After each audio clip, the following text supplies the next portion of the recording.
Chers paroissiens, bonjour, je vous espère en forme.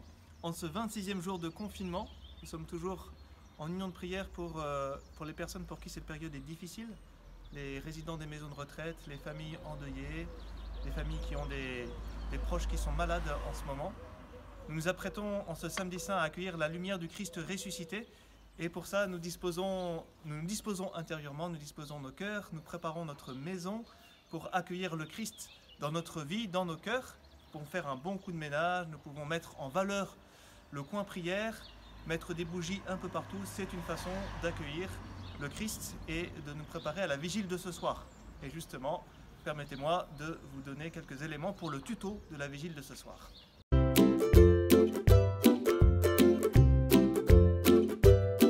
Ce soir, on commence dans le noir. Oups. Bon, évidemment, on aura pris soin de ranger un petit peu les affaires pour ne pas être trop surpris. Voilà, si on est un, on est déjà rassemblés. Et si on est deux ou davantage, on attend que tout le monde soit bien là. Et on allume en premier lieu la bougie qui se trouve près de la croix que vous aurez mis en valeur.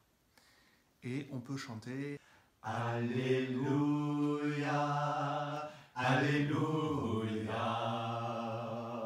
Puis celui qui préside introduit ce temps de prière. Au nom du Père, et du Fils, et du Saint-Esprit. Amen. Mettons-nous en présence de Dieu et adorons-le. À ce moment-là, on prend un temps de silence, un temps de recueillement. Pendant ce temps, on peut allumer les bougies de chacun et toutes les bougies que nous aurons disposées auparavant dans la maison. Et puis, on lit l'évangile qui est prévu dans le petit guide que vous aurez reçu. Après la lecture de l'évangile, on peut prendre les invocations qui sont indiquées dans votre guide avec un petit refrain, soit on le lit, soit on le chante, ou on prend un autre refrain que vous connaissez. On peut ajouter même des intentions personnelles liées à votre histoire, à votre famille.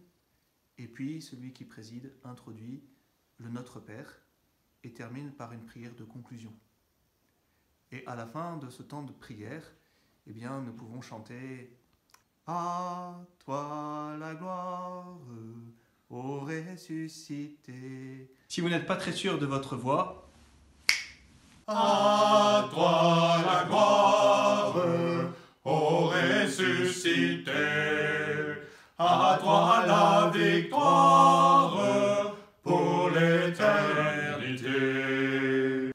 La version que nous vous proposons est une version abrégée, mais bien sûr il est possible de prolonger ce temps de prière en s'appuyant sur le guide des dominicains que nous vous avons envoyé et qui est disponible aussi sur les sites des paroisses.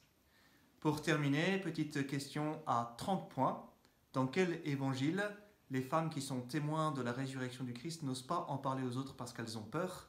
Petite question à 30 points. À bientôt.